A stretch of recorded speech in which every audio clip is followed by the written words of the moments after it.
Hello, Stardust Monkey. It has occurred to me in my short life that boredom might not be real.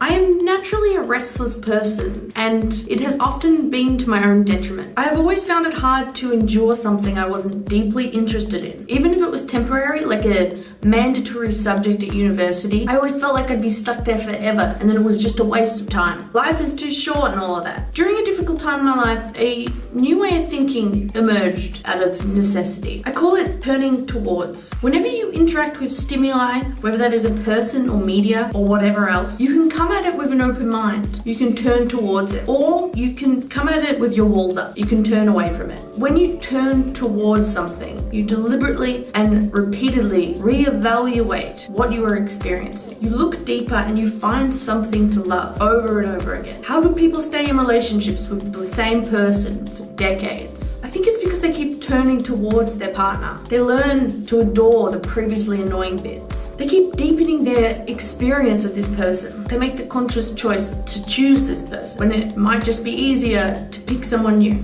with new and exciting bits. Like when you're stuck at a boring conversation at a party with someone who just drones on and on about themselves or about topics that are clearly only interesting to them, like me right now. Nobody wants to be in that situation, right? But what if you are and you can't find a polite way to leave? You can choose to turn towards that person. You can really deeply listen to them. Listen to the words they are using. Listen to what they think is interesting. You can start to love what they love. You can learn to see them as their loved ones see them. As brilliant and as fascinating and complicated as they see themselves. I'm working at a bit of a menial job at the moment. I'm doing the same thing over and over for hours and hours at a time. I used to do this job when I was younger, and I tend to come back to it in the summers. I used to hate it. It used to make me so angry and frustrated. I felt like my time was being ripped away from me because of money. But now I find it peaceful. I learned to turn towards it. I learned to love the texture of the pages and the sound of the clunky keyboard. What I'm saying is that if someone or something is boring you, maybe you're just not looking hard enough. I'm gonna link to a scene in this movie called Another Earth that sort of explains this in a